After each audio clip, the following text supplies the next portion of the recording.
Seu programa Só Livros hoje recebe com muita alegria na janela da Paulista o escritor Renato Marques. Renato é jovem, ele nasceu em 1984 e, Renato, eu li o seu livro assim, inteirinho, de cabo a rabo, numa tacada só. E não gostei. Mas aí, depois que eu terminei, comecei a pensar.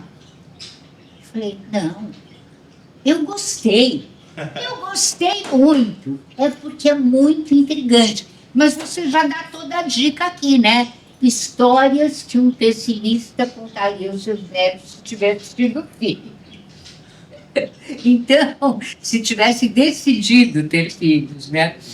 Então tá na cara, são histórias pessimistas, realmente. Isso que no começo me desagradou.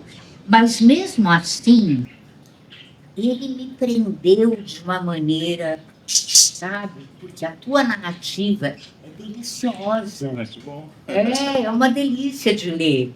Agora, o conteúdo, a gente fica meio assim, né? É só tragédia. Mas aí eu percebi a denúncia por trás do pessimismo, né? A denúncia da condição social. Eu estou certa, é isso mesmo? Sim, tem muito disso também. Tem a ligação com...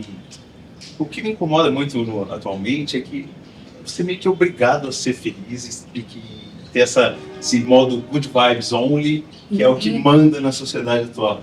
E eu acho que eu nunca fui assim, e as pessoas com quem eu convivo também não... A gente procura pessoas mais próximas do nosso temperamento. Eu nunca vi ninguém muito feliz que tivesse esse senso de felicidade duradouro por um período que transcendesse a normalidade dos fatos. A gente tem eventos felizes, momentos alegres, mas a gente tem as contrapartidas.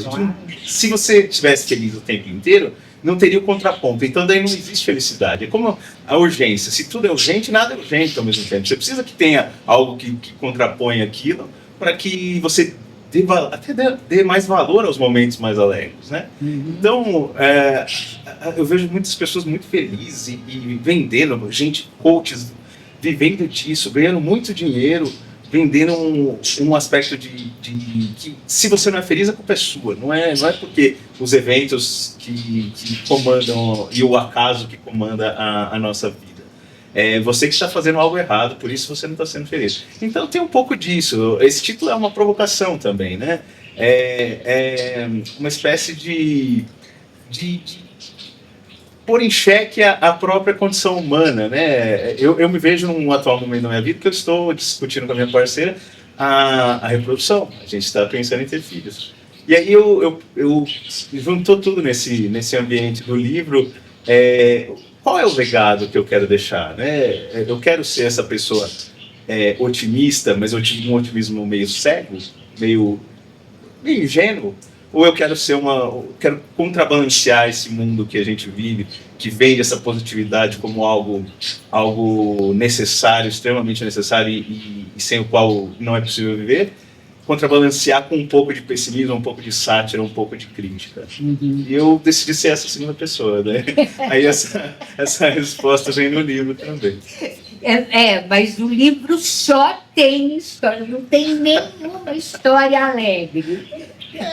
O Guimarães Rosa falava isso, a alegria nos momentos de distração. Tem que ter um pouquinho, tem que ter um pouco de humor ali que se perde ali. É nesses momentos que eu busco um pouco esse contraponto. Tem momentos de humor.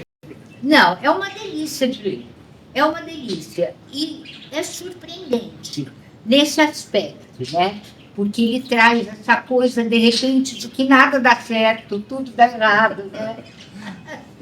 Tudo é tragédia, o outro se atira no meio da festa, sei lá, o oitavo andar. E assim vai. Mas é muito bom. É bom e eu recomendo. Me fala um pouco de você.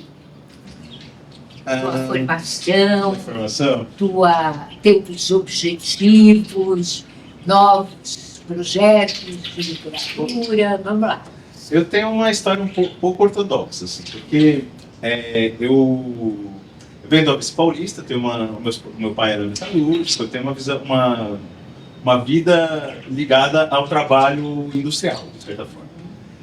Quando eu tinha 16 anos, eu decidi que eu não queria muito essa área para mim e eu resolvi estudar cinema. E aí eu fiz minha faculdade de cinema, minha primeira faculdade, terminei com 20 anos mais ou menos. Só que daí a realidade bate a porta. Eu venho de uma família humilde, eu precisaria ajudá-la. Então, nesse meio que eu vivia no meu meio familiar, o ideal de prosperidade era o concurso público. Então, eu fui fazer um concurso público, fui aprovado, entrei num banco. E com 20 anos eu comecei a ser promovido, assim, tal. E a estabilidade do concurso, tal. E comecei a ter sucesso nessa área. Ao mesmo tempo, internamente, eu me sentia muito mal, porque eu tinha uma formação humanista e estava trabalhando com o inimigo, assim, que era o banco. Então, eu era consultor de investimentos na época, eu tinha 24, 25 anos. Eu tinha uma equipe, eu era chefe de pessoas bem mais velhas que eu e tal. E um dia, um cliente tirou uma quantia significativa do banco e, de alguma forma, eu me responsabilizei por aquilo e não me perdoei. E daí no dia seguinte eu acordei, meu lado esquerdo estava todo paralisado, minha boca estava aqui, mais ou menos. E eu falei, se eu continuar nisso eu vou morrer, não vou chegar nem aos 30, quanto mais aos 40, que é o que eu tenho agora. Uhum. Então eu estava sendo promovido, eu pedi demissão nessa época. E aí eu larguei a vida bancária, eu falei, o que eu vou fazer? Eu vou tentar trabalhar com cinema, que era algo que eu já tinha estudado. Eu tinha acabado de me formar em filosofia também. Durante o trabalho no banco, falei, já que eu estou estável financeiramente, eu vou estudar algo que eu sempre quis, que era filosofia. Daí eu me formei em filosofia nesse período. E aí falei, vou largar esse salário. Daí todo mundo fala, você é maluco, você é maluco. Os seus parentes falam que você é maluco. E de fato parece loucura, mas eu acho que foi a decisão mais sã que eu podia tomar. Mas foi mesmo. Porque você não pode trabalhar com uma coisa que te contraria, que vai contra o que você acredita, o que você quer, né? As suas convicções. De jeito nenhum. Eu também tive essa experiência de banco. Eu tinha um primo que era diretor do Banco Mercantil, aqui na Paulista. E nem existe mais. Eu fui trabalhar lá. Durou 2 meses. Falei, isso não é para mim, entendeu? Não era mesmo, então a gente tem que procurar. E agora você está fazendo cinema, escrevendo? Tô sim. Esse período, você foi muito esperto. 2 meses foi bastante para você. Para mim, levou 10 anos. Eu fiquei 10 anos naquilo, aí eu saí e estou há 10 anos, voltei para as artes, assim, estou há 10 anos trabalhando no cinema. Eu escrevo, eu dirijo quando consigo alguma verba e tal. Eu sou montador também de cinema, faço edição. Então, eu tenho vivido disso, basicamente, e daí quando tem nas biografias, tem várias funções, né? Porque as contas precisam fechar, então você assume várias funções, acumula funções para poder pagar os boletos, assim.